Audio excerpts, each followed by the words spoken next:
Hello everyone, can you hear me? Yes, I can. Yes, I can hear you. Yes, I can hear you. Okay, you're welcome everyone. Yes, I can hear you. We'll be starting in the next 3 minutes.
Hello everyone. So we'll be starting now. Sorry, I'm switching between my phone and my laptop all at once, so it's kind of delaying. So for now, we'll be sharing the link for the attendance in the group chat. Please, and Bolale will be sharing it now in the group chat. So please, all of you should fill it before in the next 5 minutes, if you can all hear me. So we'll be giving 5 minutes for everyone to fill the form. Bolali, have you shared it to the chat? Please, if you shared, let me know.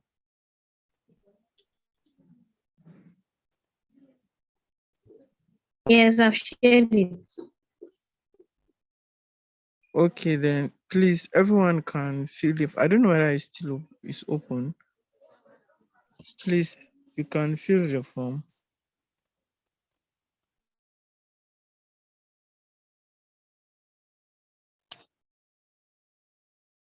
And also, don't forget to share it on YouTube also for those watching. So the form is not open. Okay, yeah, that was why I was asking the other time. Sorry, let me open it now. I close it intentionally, so I'll be opening it now, so you can start filling it. So give me. So I think it's open now. You can start sending in your responses. You can go ahead. Please, is the YouTube channel available? I think I'll prefer using the YouTube, please. Okay, it's available. And sorry, I think someone will share it now in the Telegram chat. Some of them will share it now in the Telegram. Okay. Okay. All right. Thank you.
So as you are filling the form, I would like to make this clear.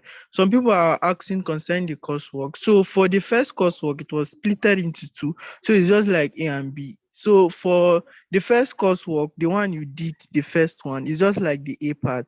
You just worked on just the call to action. So the B part will be coming up when you be working on both the I say there is no attendance on the Telegram group, please. There's no attendance on there's no attendance on the Telegram group, please. So for the first coursework, that's the A part, was the one you wrote on call to action. Then the second one will be submitted at the end of the training. That's when and after we have brought out the list for the second phase, because after this phase we'll assess everything and bring another second list for those moving to the second phase. That's when we share the topics across and everyone will start working on a policy document. That's complete a policy document that we'll be using to publish. So that's just the one that we are working on now. So please, you can still be sharing the link to the group for those joining. Please, there's a link in the group so that you can join. So that's basically, so don't get confused. That first coursework is like split into two because we saw that a lot of people were complaining that they don't understand it. So it's more better we do it like gently. After this, then we'll move ahead. So I hope it's clear now. I just hope it's clear. Yes, it's clear. But is this recorded?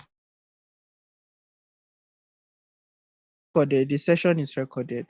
Don't worry. And it's even stream on YouTube, so you can like still go to YouTube and find it there. So it's not a problem.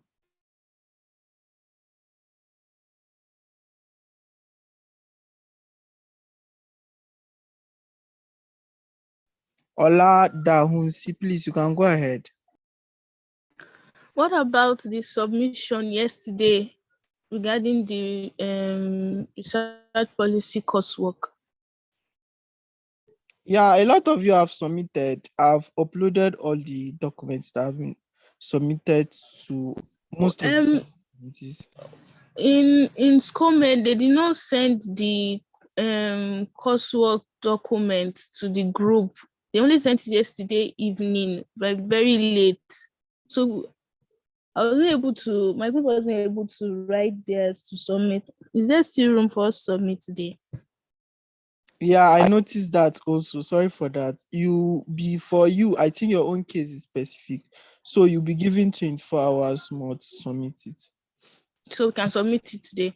Yeah, and there's an issue, Seth. The standing committee didn't even brought up the issue on time because Yeah. I saw that most of the things were sent. I think it was a mistake that the main document wasn't sent. I think that was the only issue, and no one asked that where is it. I saw that also. I asked our coordinator, but there was no reply. And when it was sent, I even messaged my coordinator this morning when I saw the documents yesterday night, but there was no response. I don't know. And I was not asking if you could submit today, but there was still no response. Is it to me you texted to what your coordinator? I don't know if it's to you or to my coordinator, to my Don't worry. coordinators. Don't worry. If your group will be giving 24 hours to submit, also noticed that for your group. I think a lot of people didn't submit because of that issue now. But I think most of the standing committees have submitted so far. Okay, how can I submit to you today? How can I Just send it to me on WhatsApp. I'll upload it. sir? What standing committee are you part of? I don't actually know Don't you. worry. I was the person that sent the document. Don't worry. Just check your group. Okay. Then I'll send it today. Thank you very much. Come. Thank you. So please, and I'll be closing the form now. So please, for those joining, I think they should share the form link and see it.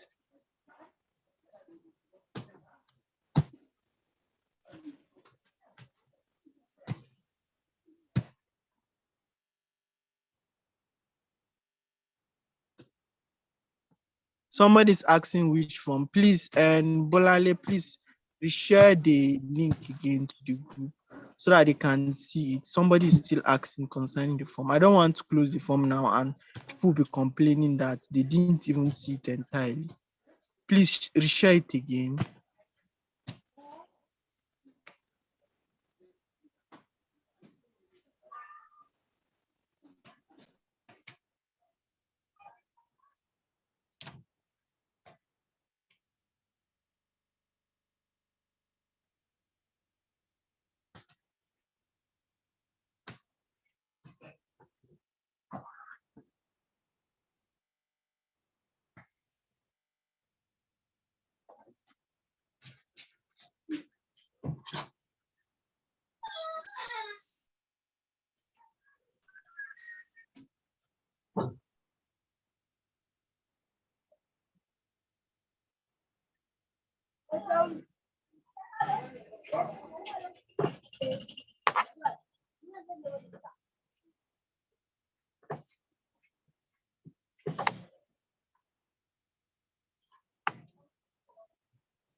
Please, I want to be closing the form now. Is I think everyone has filled it. So please, I just hope everyone has filled the form. I want to be closing it now.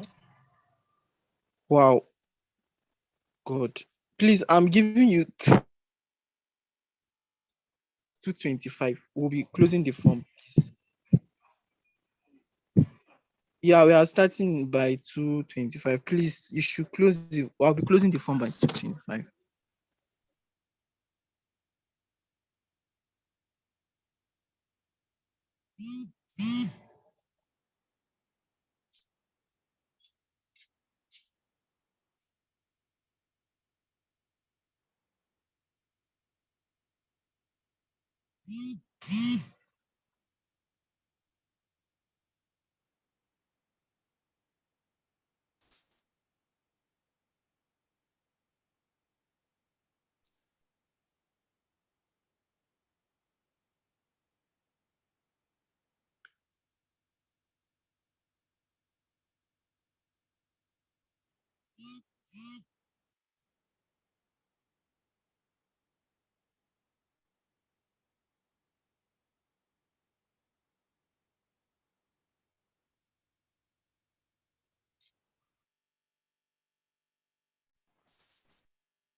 Okay, so I'll be closing the form now. Please, can you all hear me? Yes, sir. Yeah, we can hear you.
So please, when are we starting?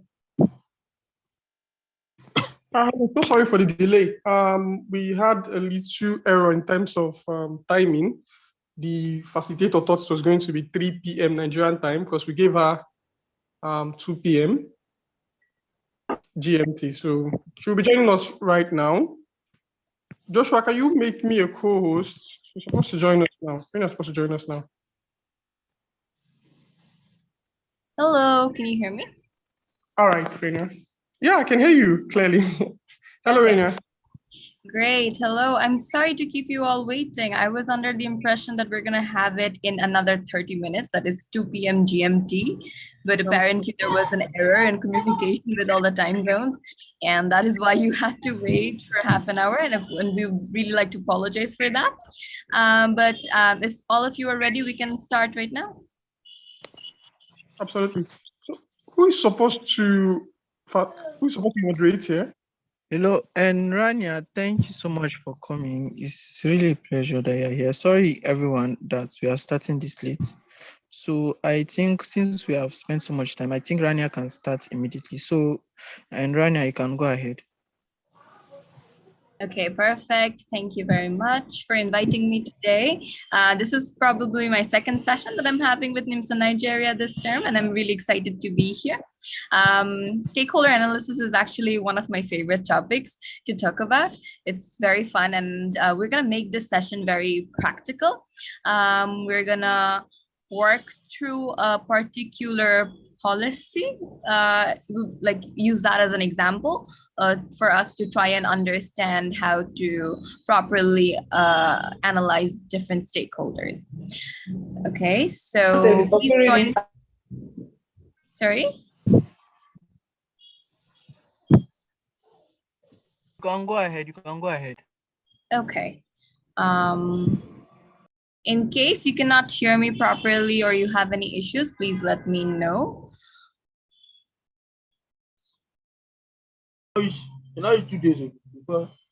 Okay, and please join the Woo Club. The link is given in the chat box below. Because you are such a large group of participants of 100 people, nearly 100 people, we're gonna use WooClap. It is a great way for you all to communicate with me, and while also having a good time management during the session. So I encourage you all to respond to the WooClap questions, but also to raise your hand, to unmute yourself and speak so that we have a very interactive session.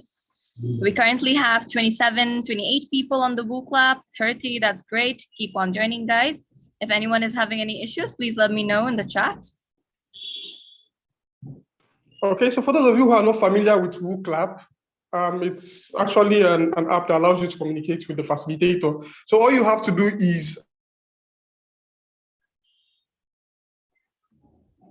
You can click on the link, that will take you to the WooClap. Directly to the platform where you can actually write. If you have the app already installed in your phone, it's much easier. If you don't, you can actually use a browser for that, and that's just it.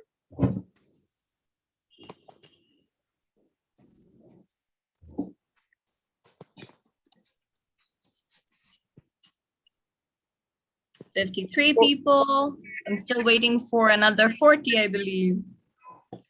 Right.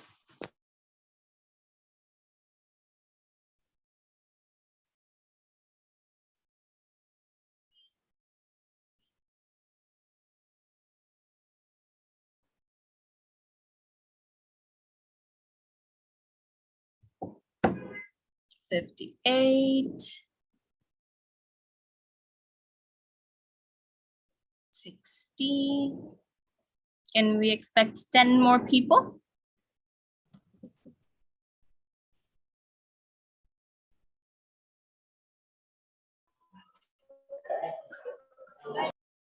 $63. 6 more, at least.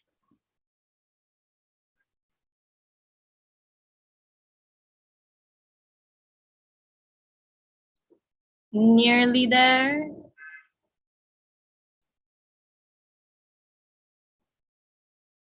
Okay. Let's start with the first question while the others can try joining. So a quick introduction, write your name and one superpower you wish you could have had. So this is a great way for us to kind of break the ice, get to know each other a little bit more, and not like your name, then put a hyphen and say the superpower you would like to have. So we have Maureen and Daniel with us. Maureen again.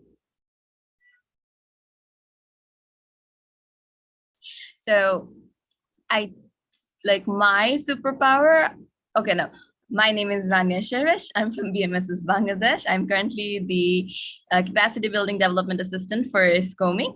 And if I could have any superpower, I think I would like the ability to fly because I love traveling and I love flying. So it would be a great superpower for me. I know it's a very common one. We have telekinesis from Deborah, righteousness. Oh, it's going by so fast. Okay. Someone said mind reader. I think quite a few of you said mind reader. Immortality. Okay. Fast learning, super speed, teleportation. Oh, yes. Or teleportation. Flying would take a lot of energy, actually. To make the world a better place. That is very nice. So I see a lot of super speed, teleportation, mind reading, intelligence, being invisible. Oh, okay, I see a few invisible. Mind control, like Professor X. Speaking of which, have you seen the new Marvel movie, the Doctor Strange one, Multiverse of Madness? Because if you haven't, it's great. You should actually see it. It's amazing. I'm not a Marvel fan, but I love their movies. Money doubling. Okay, yeah, that's a great one. Time travel. Okay. Bringing back time. So we have a few about time. Find a solution to every problem. Okay, that is an interesting one. Ability to see the future. Okay. Thank you all for sharing your superpowers with me. So how are you feeling today? Apart from having to wait 30 minutes, let's ignore that. You're feeling great. Yes, amazing. What else are you feeling? Beautiful. That's great.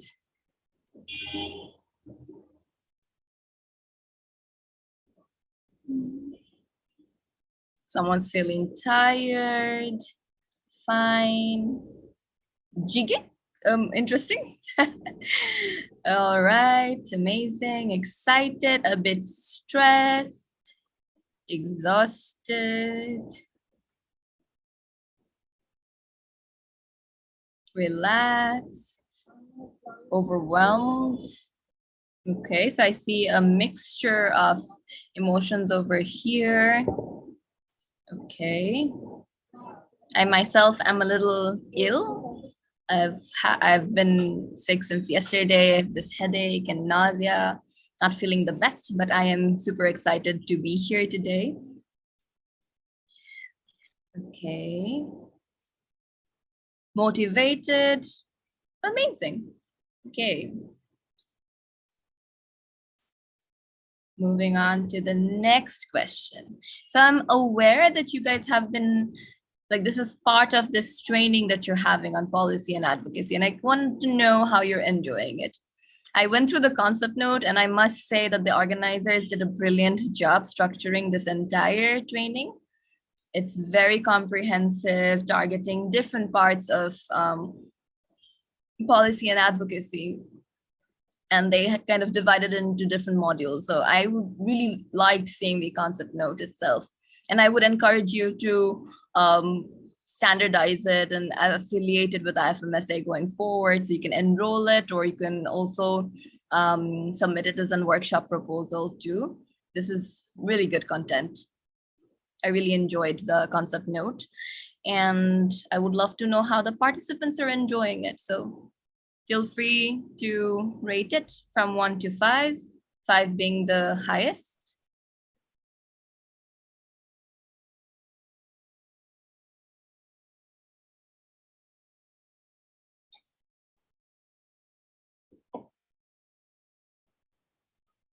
Okay, we have a 3.8.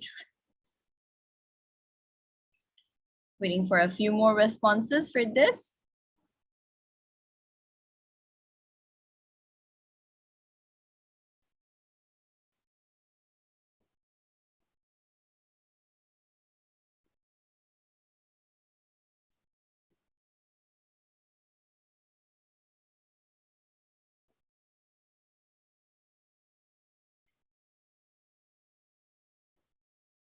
Okay.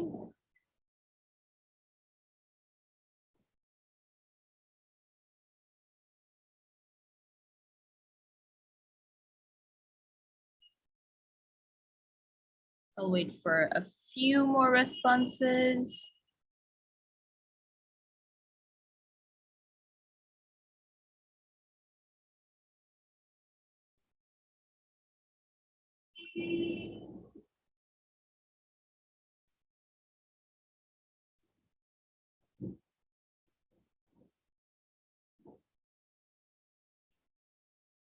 Okay, so it seems to be steady at a 3.8 out of 5, which is a positive response. And I'm glad to know that you are enjoying the sessions. So let's bring it back to today's session. What are your expectations? What do you want to learn today?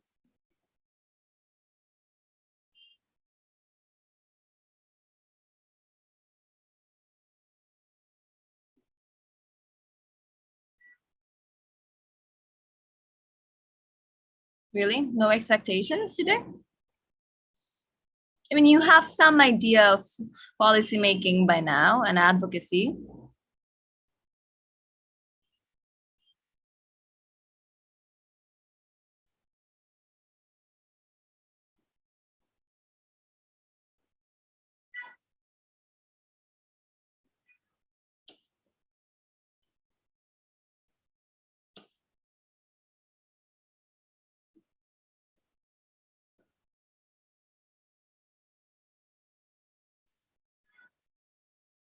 Can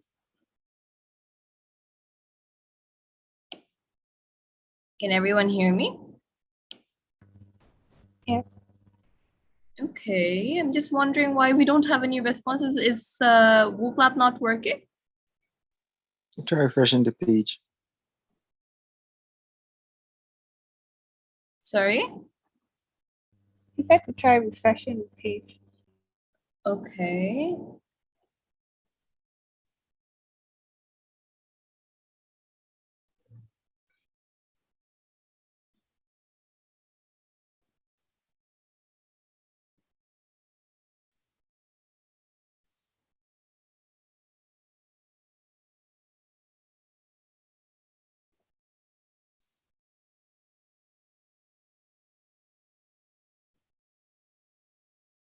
Oh, yes. Thank you. That worked. Okay, so what do we want to know? We want to learn about relevance of stakeholder mapping and analysis. Okay. Effectively map stakeholders, how to prioritize them. We're expecting stuff, definitely. We're expecting informative and a fun session to learn a lot, to learn something new, identify important stakeholders. Okay.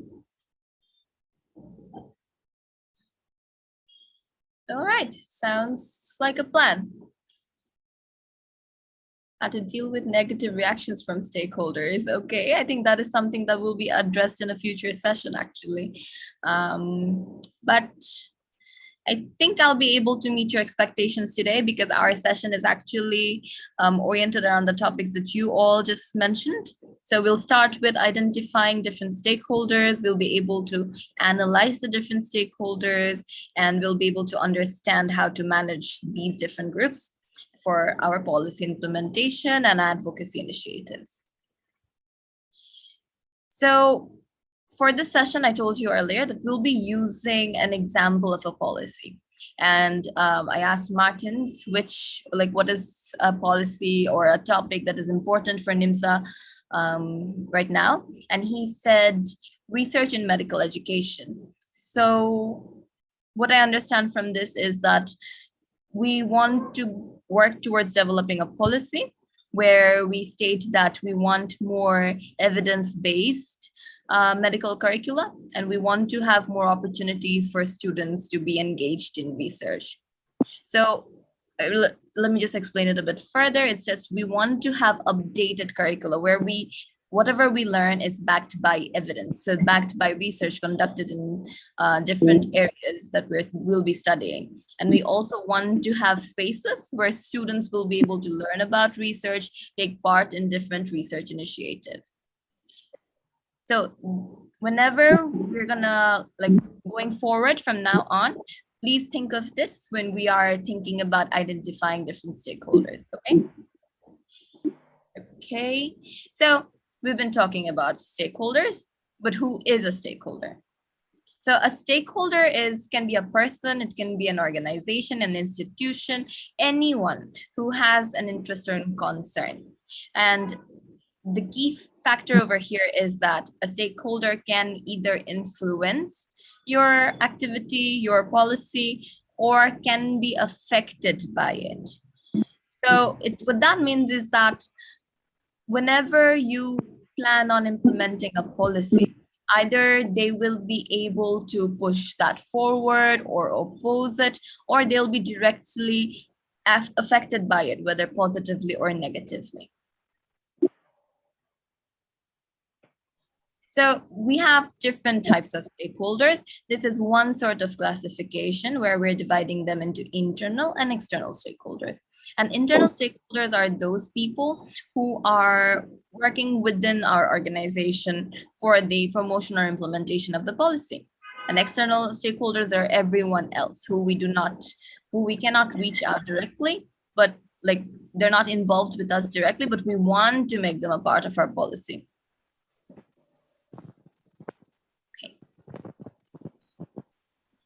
So you remember what was the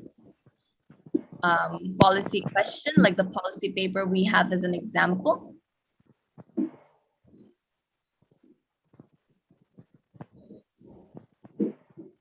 Give me a second.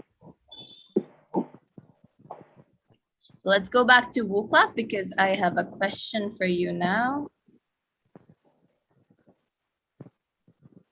Why is it important for us to involve these different stakeholders in policy development and implementation?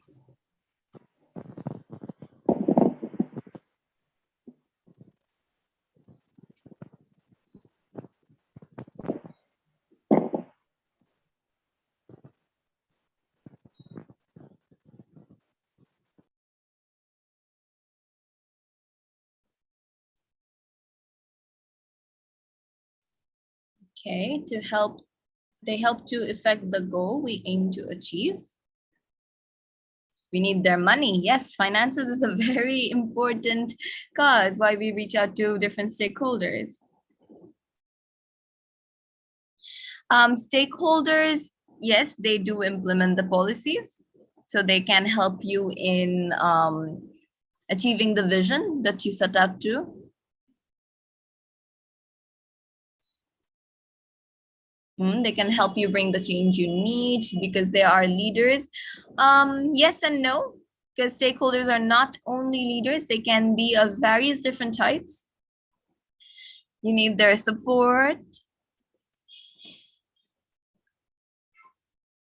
So the themes I see running here are finances, you need their support, you need their influence, you need their help in implementation. Okay. Promote standards of the organization, perhaps, yes. Define your policy, especially internal stakeholders, definitely. So internal stakeholders can help you align your vision, better shape it, varying views and perspectives. Yeah, that can lead to a healthy debate. Yes, they can help you with different types of resources, be it human resources, capacity building resources, financial resources, something you already mentioned. Things of this life. Actually, each year plan in the target for each year. We have done these things. Okay, so we need their partnership.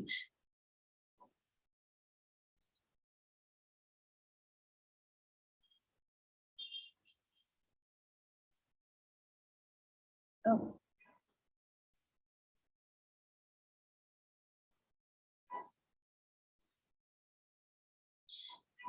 Next question. So now we know why it's important for us to communicate with the stakeholders. Who do you think would be the key stakeholders for the policy on research in medical education? You've mentioned finances, you've mentioned support, you've mentioned resources, help with implementation. Yes, students are the first and foremost stakeholders because they are definitely being affected by changes in the medical curricula. Can someone tell me what type of stakeholder students would be? Are they internal or external?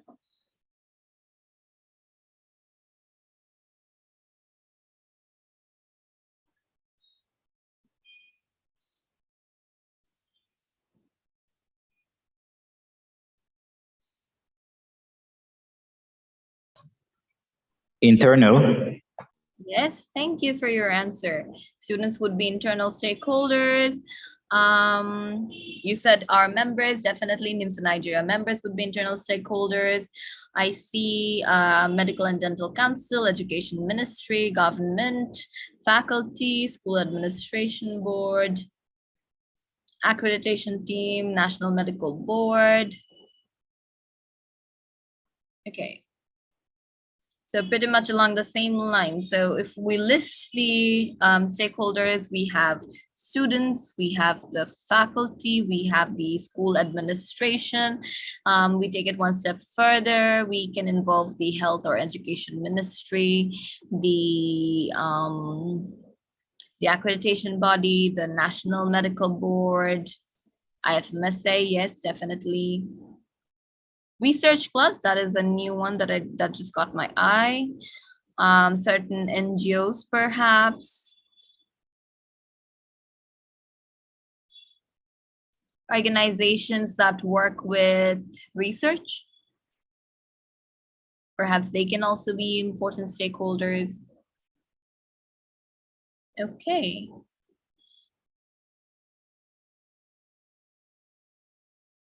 Pharmaceutical companies. Okay, yes, perhaps.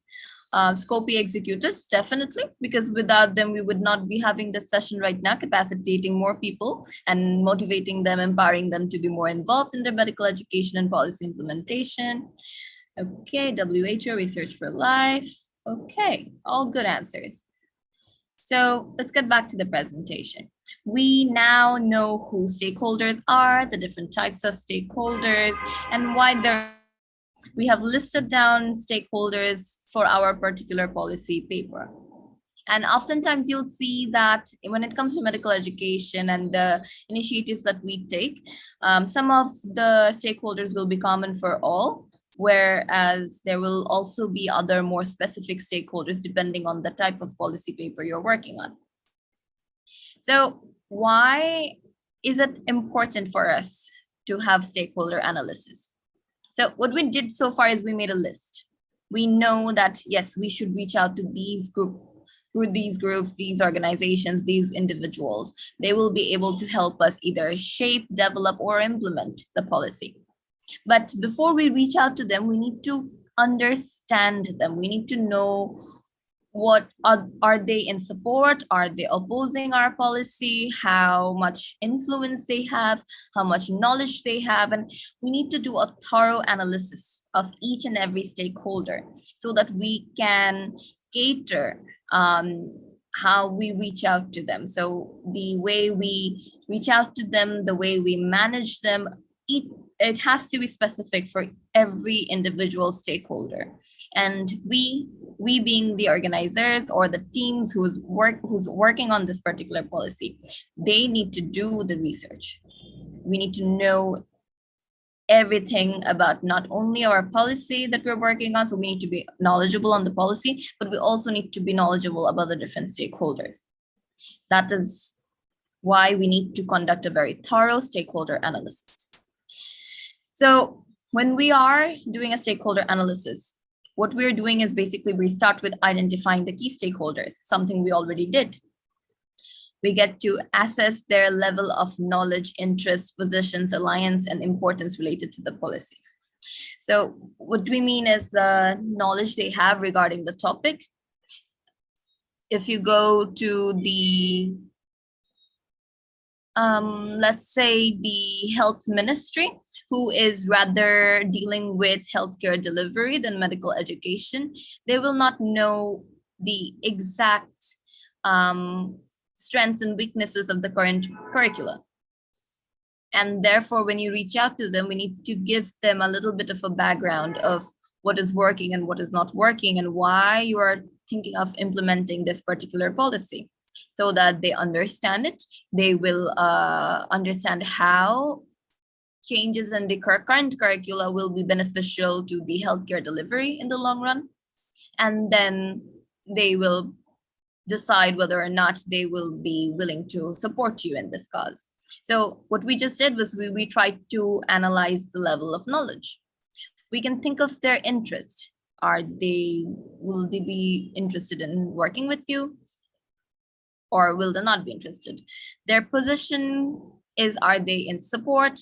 Are they neutral to your initiative, or are they just opposing it?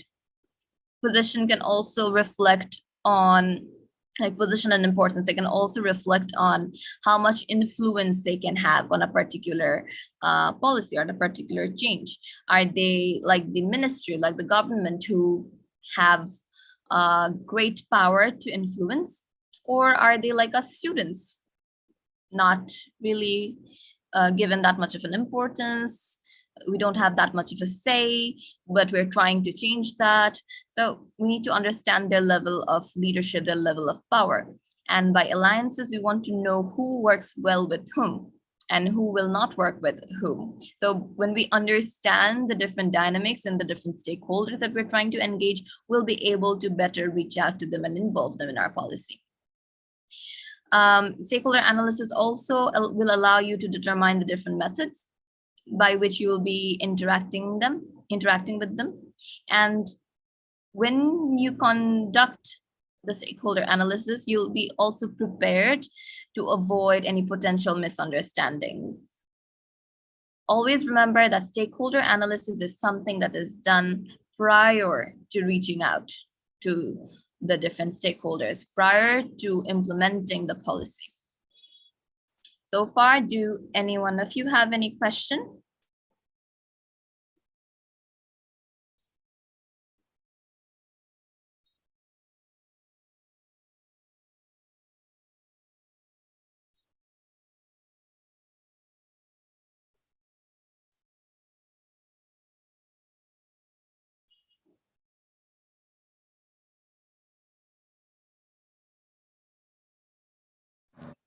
No, no question. Okay. I see no questions.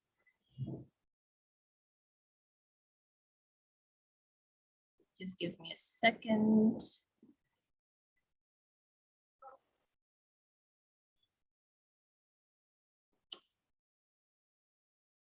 Okay.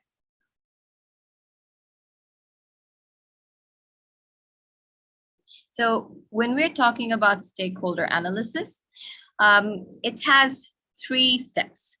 So the first thing we do is identify and create a list of the stakeholders. Then we assess their degree of interest and their relative power. And then we estimate their reaction to a project. We've already completed step 1. We identified the list. Step 2 is to understand their degree of interest and relative power. So we'll look at how we can do that now. This is called stakeholder mapping. As you can see, we have this chart or a graph, and it has 2 axes. On one axis, we are looking at the power or their ability to influence. And on the other axis, we're looking at the interest that they have. Based on these 2 variables, we will be placing our stakeholders in the different groups. So we have high power, high interest over here. So someone who is very invested in this topic, someone who understands this topic a lot. Not just understands, they are motivated, they are passionate about this topic, and they are also highly influential. Then we have someone who is highly interested, but they don't have as much influence. So low power, high interest. Over here, we have high power, low interest. So they are someone who has the ability to influence, but they're not really interested. And then finally, we have this group of low power, low interest. So they neither have power, they neither have interests. Is everyone clear about this particular graph? Do you have any questions?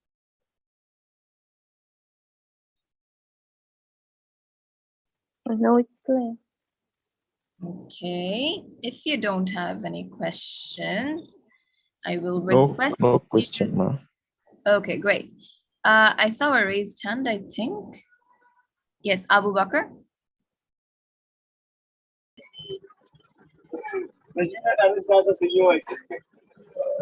I'm sorry, I did not.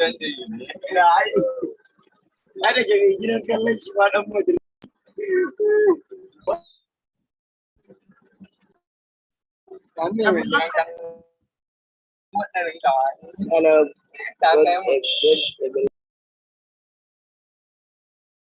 Abu Bakr, you raised your hand, but I did not understand your question, or if you have any questions. So I need explanation about that stakeholders that are high power, low interest. Okay, you need explanation about high power, low interest. Is that what you said? Yes, that's what it is. Okay, so high power means that they are at a position of leadership. They are capable of influencing. What we mean by that is that they either have the financial resources or the ability to create a change. For example, a government body will have a high power, but also your school administration, your dean can have a high power. It really depends on the context. Okay. And when we talk about low interest, it means that they really are not interested in your particular topic, the one that you want to work on. They really don't care about it. They think for example, they think that the curricula currently is the standard curricula. They don't feel the need that there should be a change. Or maybe they are just not people who are interested in working on medical education curriculum, but you are reaching out to them because they can help you with either resources, let's say capacity building resources or financial resources, but they really do not care about the medical education sector at all. So that would say that they are low interest. Did that work? Do you have any further question, Abu Bakr? Okay. I think I was getting. I'm sorry, I did not understand.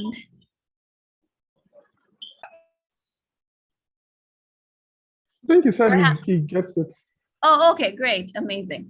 Okay, I thought there was another raised hand. Does anyone else have any question?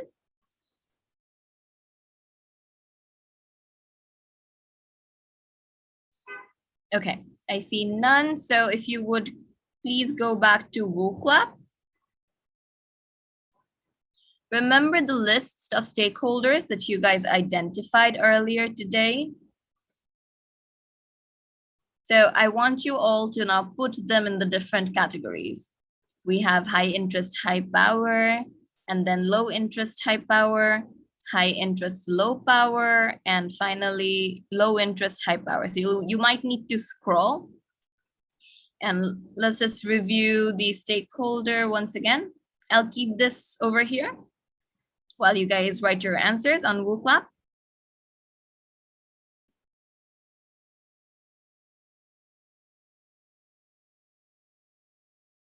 Thank you, Martins, for sharing the link in the chat.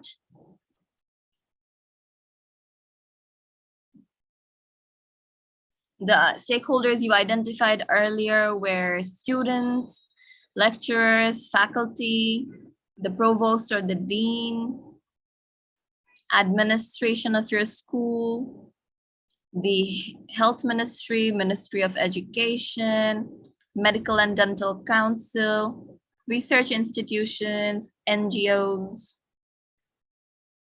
pharmaceuticals,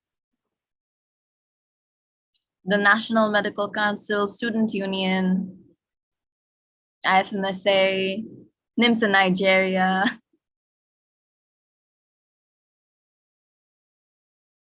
We have 22 responses so far.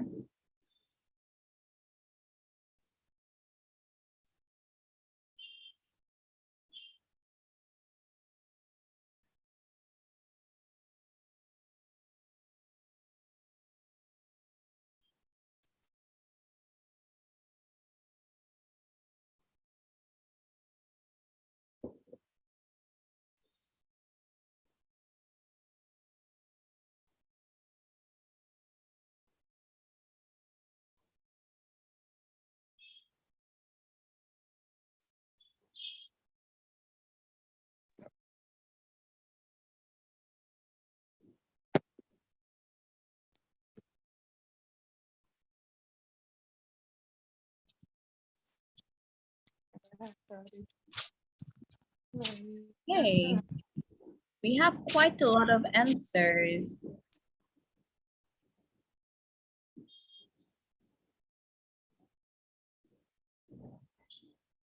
So in the high interest, high power group, we have medical students, dean and provosts, Medical and Dental Council of Nigeria, government lecturers, university associations, Ministry of Education, provost, school administrative board, president of Medical Students Association, dean of medicine, Ministry of Education, WHO government, Medical Dental Council, Ministry of Health, Nigerian government. Okay, so we have similar answers. Food and Drug agencies, Nigerian Center for Disease Control.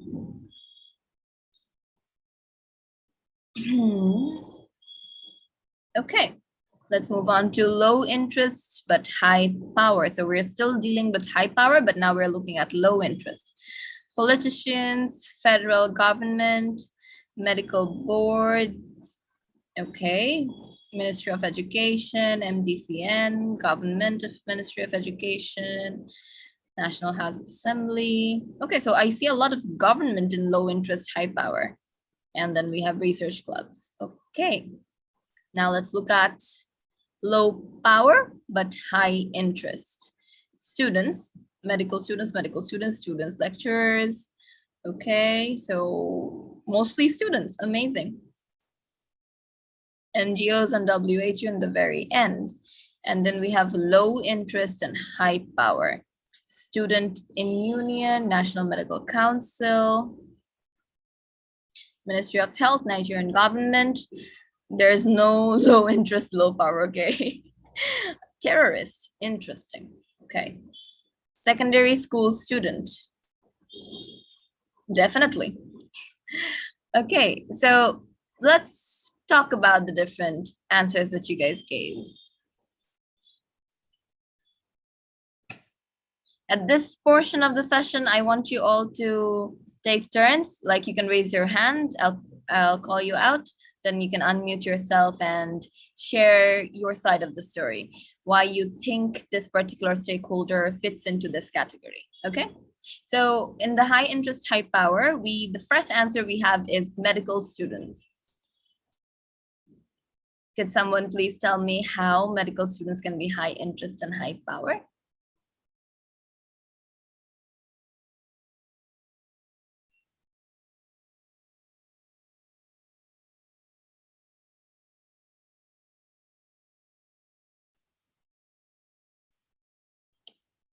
Anyone?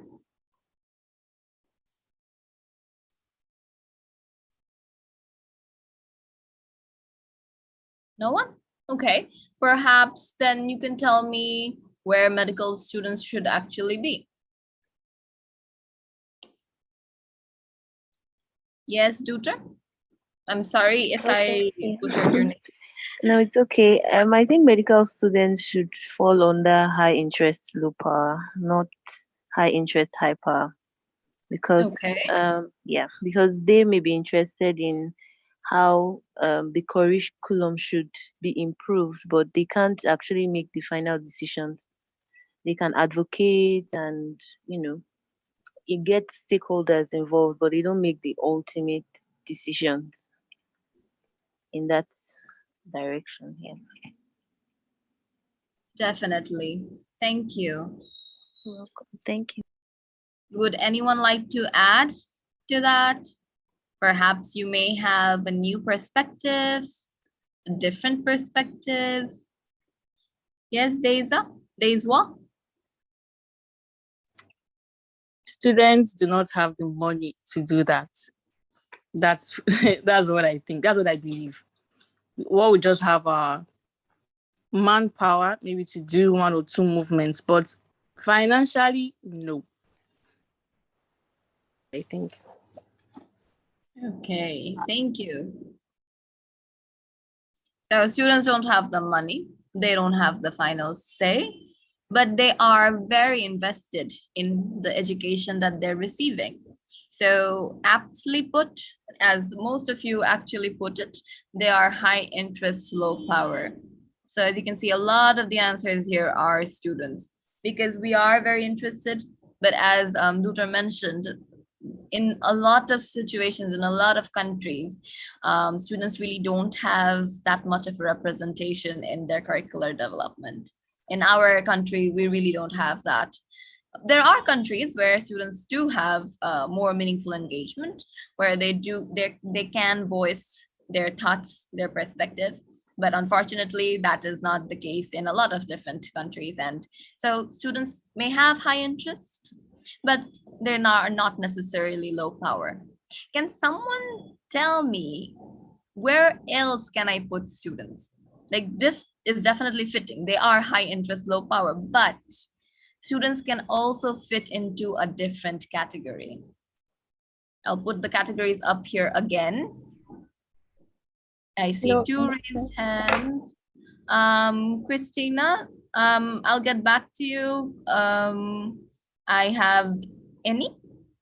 I apologize if I butcher your name. Please correct me if I'm wrong. No, you got it right. Good evening.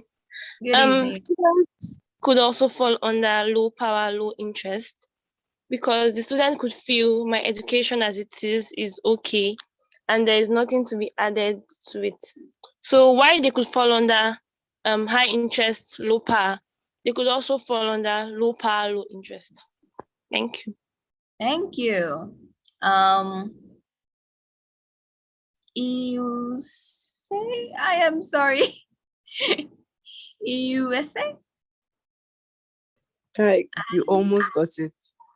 I just wanted to add to what Olichi said. I think like there's so much emphasis placed on just going to university. Any course they give you, just take it and just run with it and finish and leave. So I think students are just like, oh, whatever they give me is what I'm going to take. Like I don't care. I'm not going to use this degree in the future.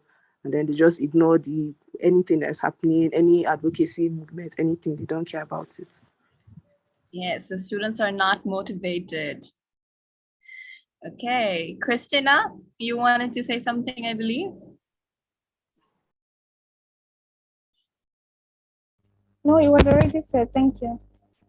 Okay, thank you everyone for sharing your perspectives. And you are correct.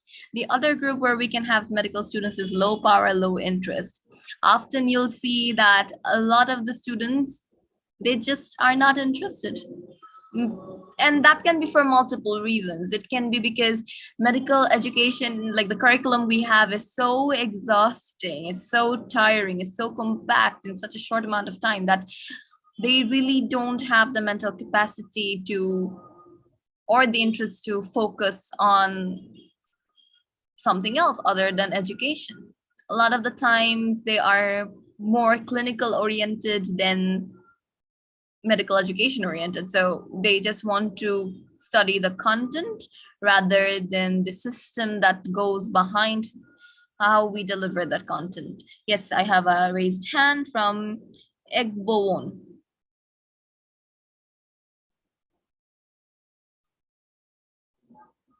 Hello? Dolakwa, you can go ahead.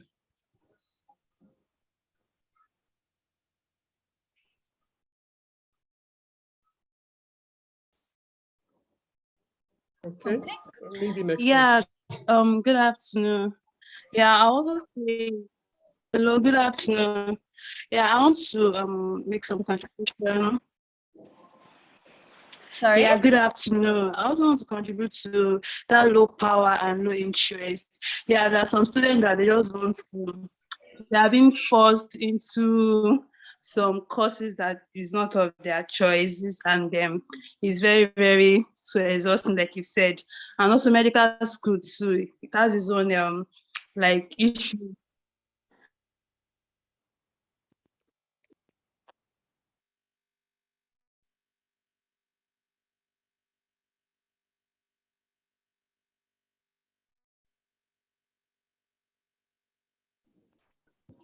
Stephanie, we can't hear you anymore. Hello, Stephanie. Oh. Rennie, I think I can go on. Okay, all right. From what I heard, I think she was talking about low power, low interest as well, and how students do not really have the time to dedicate to medical education. So all of the points that you said are correct. So students can actually fall into two different categories. They can be low power, high interest, or low power, low interest. So depending on which category, you will have to approach them differently. In certain cases, students can have high power, but that will really depend on your context. So if you have a good student representation body, if they get to have a seat when the curriculum is being planned, to share the student perspective, then therefore they may definitely have high power, because they'll be able to voice the thoughts of all students out there. Okay, now let's look at dean, provost. In general, let's just talk about the school administrative board. I see that you've put them in high interest, high power. Can you explain to me why?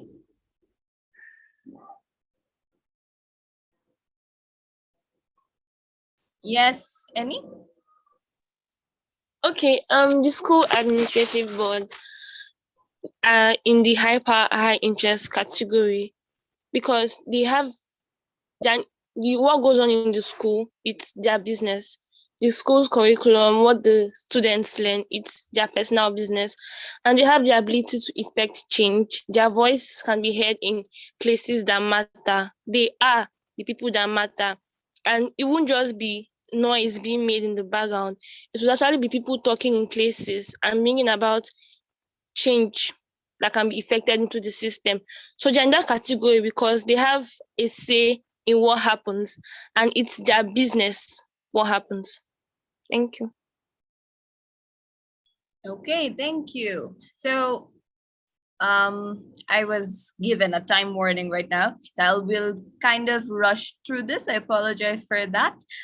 Do let me know if you do not understand at any point. So the school administration board, they definitely have a high interest because they are the ones who are governing the medical education.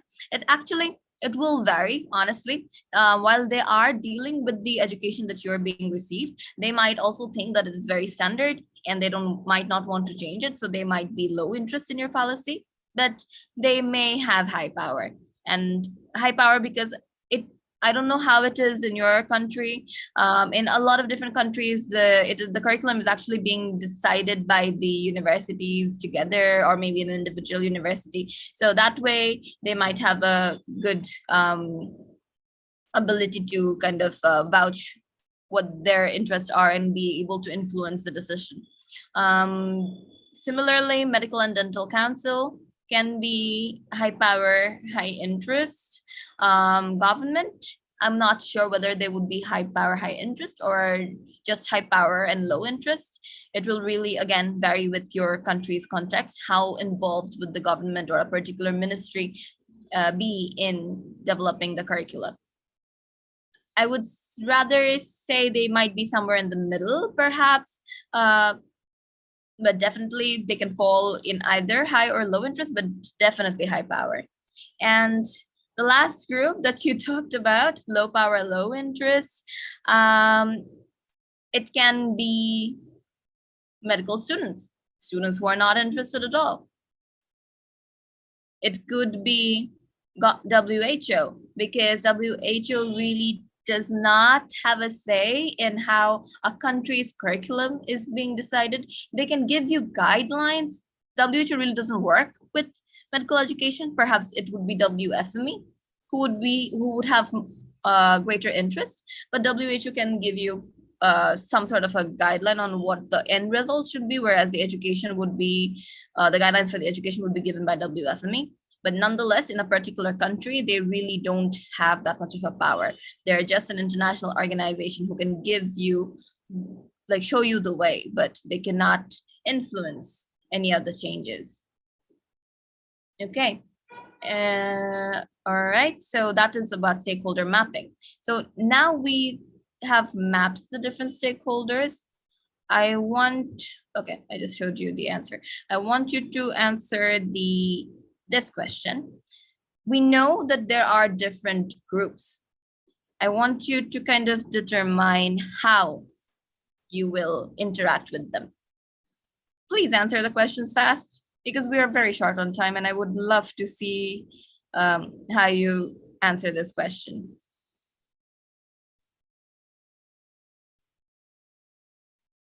Martins, can you help with the sharing the link again in the chat?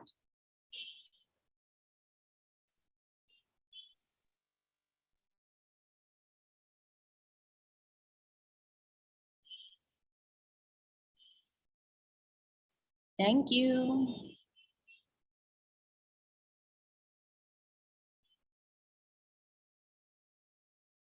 Is it me, or are you having trouble accessing WooClap?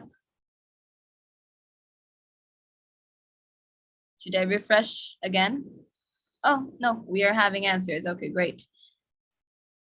We're not showing the answers yet. We have 4 answers. Come on, guys, answer fast. I would also love a time check.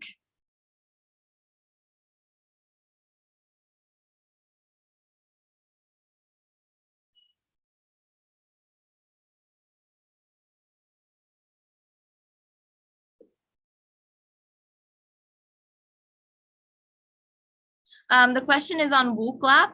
How will you manage the different groups of the stakeholders? So, so far, you know how we identified the 4 different categories depending on their power and their interest.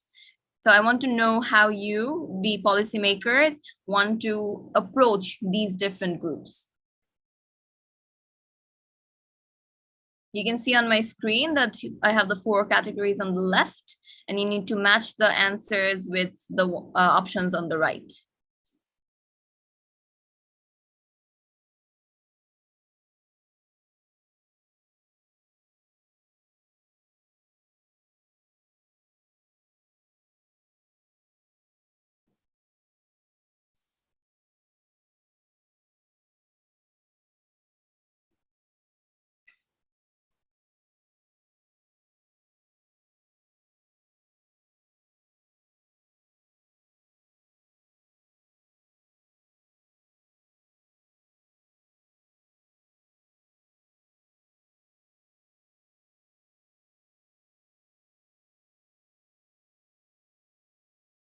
Okay, a few more answers.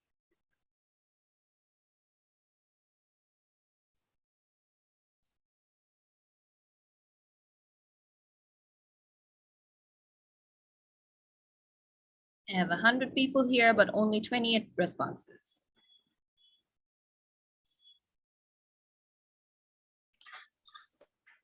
You can do it a little more. Come on, guys.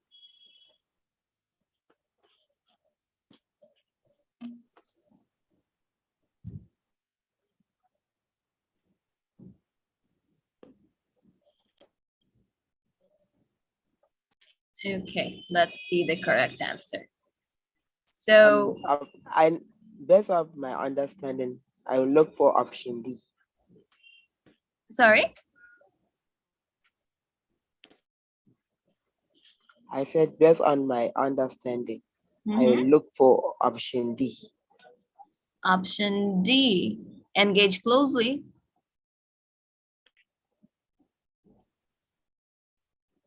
Yes, ma. Inject closely.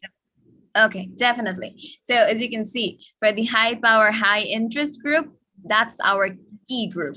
We want to engage with them. They are our target. Why? Because they're already interested. They want to work on this and they have the ability to help you achieve your goals. So that's the group you target first. You want to work with them, you engage them closely. You just share all your resources with like you invest all your resources in working with them. Okay. And then for the high power, low interest, that's the second group you target. Why? Because they have a high power. And your job would be to approach them in such a way that you can convert their interest from low to high. So you meet their needs, you keep them satisfied, you give them what they want, so that you can gradually grow their interest in your policy and what you want to achieve. Then you have low power, high interest. That's the third group you want to target, because they don't have much power, but they're already interested. So they will work with you on this power, even though they cannot really help that much. Like they cannot cause any final decisions. They cannot influence the change drastically, but they can still help you with its achievement. So they're interested, very interested. So what you need to do is you need to keep them informed. You need to tell them your plans. You need to tell them the updates, what is happening. Keep them in the loop. They will be there. They want to know. So keep them in the loop. And together, one of the greatest thing about this group is that they add more people that support this particular cause. And there is strength in numbers. So you keep them in the loop, you keep them informed, you keep them close. And finally, the low power, low interest. This group, you really don't need to do much about them. You let them be. You monitor them. Why do you monitor them? Just to see if there is any shift in change. You do not need to focus your resources in trying to get them to be more interested. No, because they're not interested and they really don't have the power to cause any change.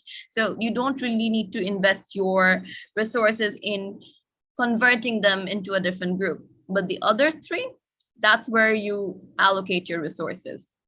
And when we talk about resources, we talk about finances, we talk about the human resources, we talk about logistics, we talk about capacity building. So all of that.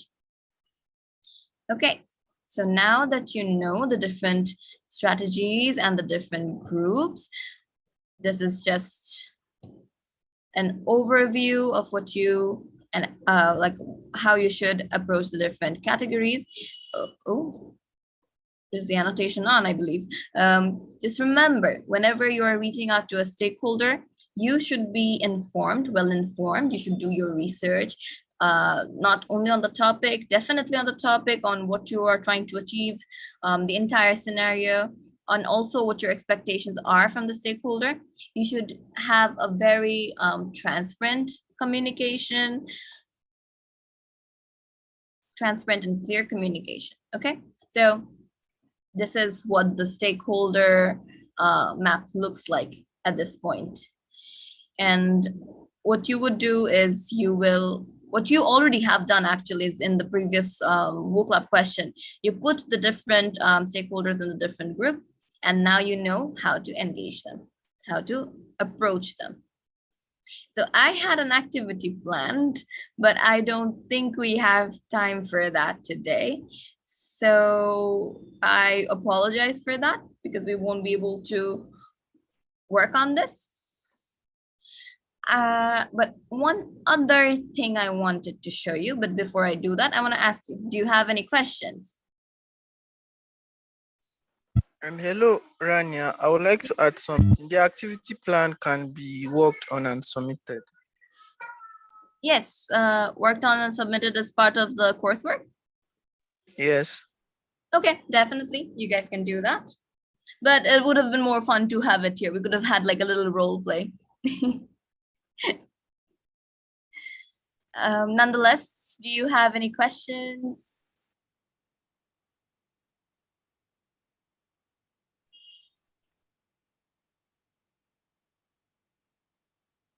No questions? Okay. So I want to ask, not ask you, so what we just did today is the more common version of stakeholder analysis that we do in the FMSA. We list, like I said, we list them based on their category, and then we map them in the chart based on their power and influence, and then we approach them on that using the different strategies. But you can do it a little more in depth. I am just going to skim through this guideline. I'll share the resource with you. Let me just refresh the page. I'll share it with you. And you can go through it. This is something that you can do if you are interested in stakeholder analysis. It kind of explains in depth the different parts of policymaking in relation to stakeholder analysis. What I would like to show you is how they break down in this particular document. They break down the analysis into little segments, and you see the different tables over here because they do like a lot of in-depth analysis. What we did was a little bit, while it is still in depth, it is still like a little bit superficial compared to this, and this is only for your further reading. So as you can see over here, after listing down the different stakeholders, one way they analyzed them was depending on their power and leadership. So they kind of color coded it based on high power, medium, high power, or no power at all. Then they're also looking at the stakeholders based on their position regarding the policy paper. So are they in support, are they neutral, or are they opposition? And you see the color code being reflected, so you can see their power and you can see where they stand. And this is quite a powerful chart, as you can see, because it will give you a very good idea about whether or not, like how much they'll be working, like how likely they are to work with you. So you'll know that and you'll be prepared according to that. Over here, as you can see, they have grouped them based on their knowledge from low, medium to high. And then, do you remember alliances? So who might be working together? they have grouped them together to see how the stakeholder dynamics is going to work, who works with who doesn't work with who, all of that. So if you're interested in stakeholder analysis, you can give this document a read, and that this will give you more idea. But the stakeholder mapping that we did already during this session is more than enough for you to go through any, when working on any policy paper, any activity, etc. So it's not only for policies, you can use it for advocacy initiatives or any other activities, like you're organizing a surgical skill workshop, still relevant. So that's all for our session today. Do you have any questions?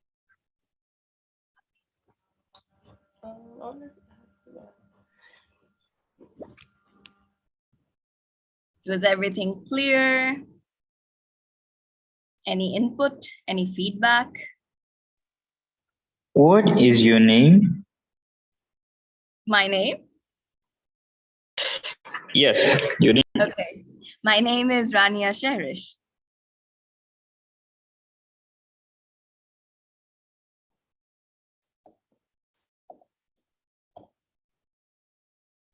Typed it in the chat, just in case you did not get it, the last part. All right, thank you. Okay. Thank you, Modupe, for the feedback. I'm glad you enjoyed it.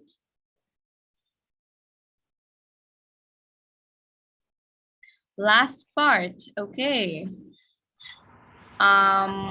Which last part? The document I was showing? Hola?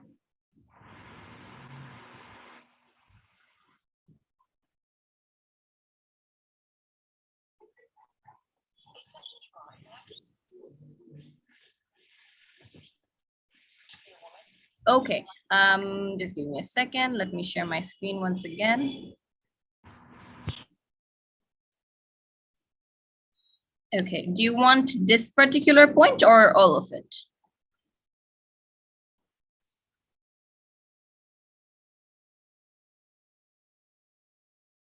Ebenezer, you can unmute yourself and speak. I think you were saying the 5th slide or something. All of it, okay. So this is a document that breaks down stakeholder analysis into a lot more detail. So we did a very brief stakeholder mapping, but that is sufficient for you. But if you are interested in the topic of stakeholder analysis, you can go through this document because it will break it down into for like further details. So the different ways they analyze the stakeholder is based on their power and leadership. As you can see that they have grouped them together in high power, medium power, or no power. So you see that the Ministry of Health, Finance, labor unions, working associations, medical associations, they're like high power. Again, I would like to remind you that this is based on context. So the policy that they're referring to over here is, according to that, these groups, these stakeholders are high power. And then for the medium power, you have local politicians, hospital directors, area directors, etc. And for no power, you have these groups of people. So they did analysis only based on the power. And they, as you can see, they color coded it based on that. Taking those color codes, they mapped them again based on the position they have regarding your policy. Are they in support? Are they neutral? Or do they oppose it? And as you can see, it's like a 1 to 5. So you have the high support, moderate support, neutral, moderate opposition, and high opposition. And they've placed the different stakeholders in the different levels. This way you know who are in support, who are opposing it, and who are somewhere in the middle. And you can also see their level of power. From this chart, you can see that most of the high power stakeholders oppose this particular policy, but the low power ones are in support. They've also analyzed the stakeholders based on their knowledge levels. from low, medium to high. This will also give you an idea of how much they know about the policy that you're trying to implement and the background of it, the context of it. And finally, they are grouping together the stakeholders, like they're trying to assess the stakeholder dynamics. Which organizations or individuals will be likely to work together? And they grouped it based on their position. So supporting, like these groups will be more likely to work together and they're all in support of your policy. And these groups are more likely to oppose and they are more likely to work together as well. And based on the color code, you can see their level of influence. This document itself will also show you how you can approach the different stakeholders, to interview them, to get to know their perspectives. And then these data, these information will help you analyze the stakeholders further. So it's a good document that I will share with you all, so you can go through it. And if you're interested in stakeholder analysis, like to know more about it. And if you're not, you can always use the stakeholder mapping based on their power and their influence, power and their interest, in order to know how to approach the different stakeholders that you have. I hope this answers your question. Do we have any other questions?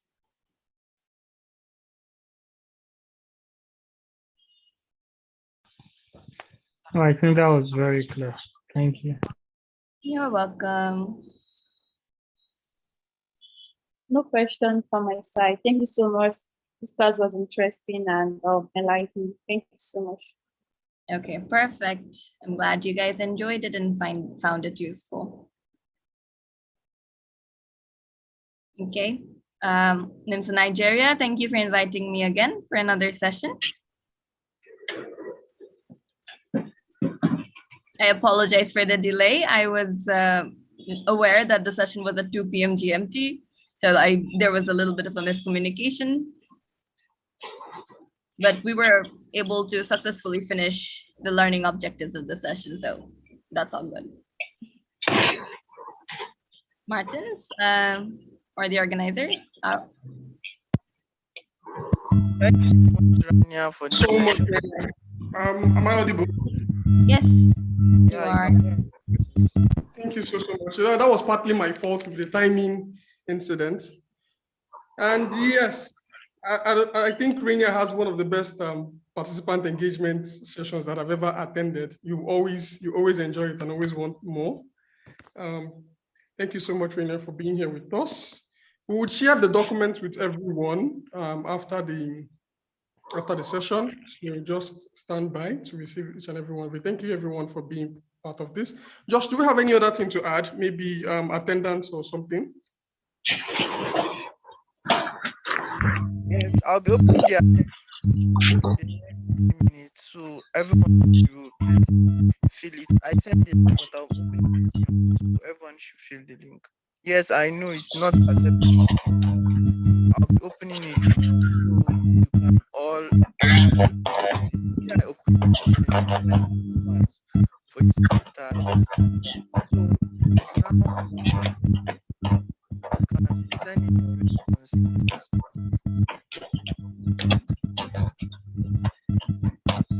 You can barely hear what you're saying. Barely hear you. I said I've opened it.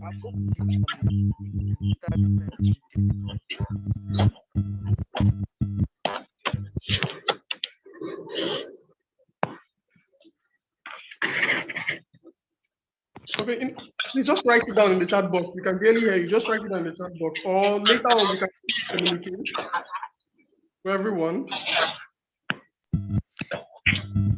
I don't know, but I don't know what mic is omitted. Please, can you hear me now? I think now it's more better. So what I'm saying is that I've sent the link to the group. You can use it to sign out.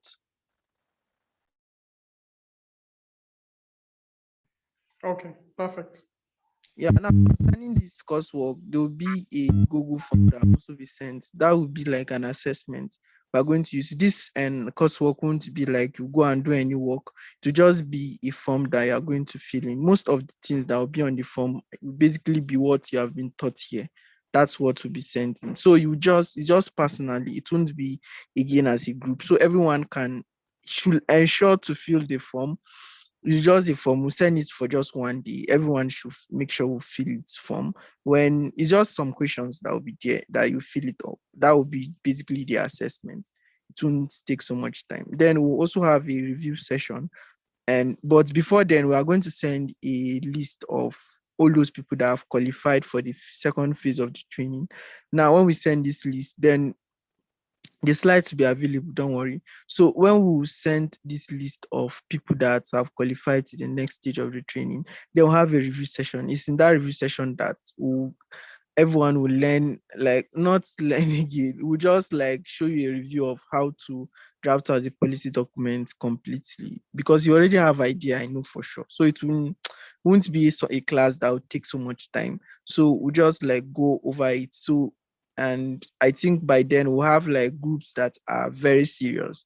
So all of you will now start working on a policy document, and Martins will comment on that concern, because you'll be the one reviewing the policy documents and will also be sharing the topic. So I think Martins will be in the best position to talk on that. My own part is just that we'll send out a list and we'll also review it. We are signing out now. Yes, you can sign it out. So Martins, you can add up to that. Yes, I'm actually so excited about moving forward. There's a whole lot of plans for the policy document. We want to make sure that each and every one of our efforts here, they go a long way for us. So we are currently picking out some topics. They should be ready by next week, Wednesday. These topics are what we're actually going to work on, and they would all be reviewed and added to the national policy documents. We are about completing the review of the previous policy documents. I wish I had some of them with you. I would share with every single one of you here, but no problem. All of that we would share with you in time, maybe during the next review class. So when we get these policies, topics, we're going to share it out to each and every single one of you. That's those of you who make it to the next stage, and you will draft them and it will be added to the general national policy document, which will be adopted in the General Assembly in December this year. I'm looking forward to an amazing one with every single one of you. And thank you very much for attending. So sorry for the delay. Thank you, Rania, for this amazing session. And I think that should be all for now. We would see each and every one of you in your respective groups. Okay, thank you everyone for coming and staying till this time. Thank you all. Bye-bye, everyone. Thank you. Bye. Bye. Thank you for having me. Take care, everyone. Best of luck with your different policies in the future.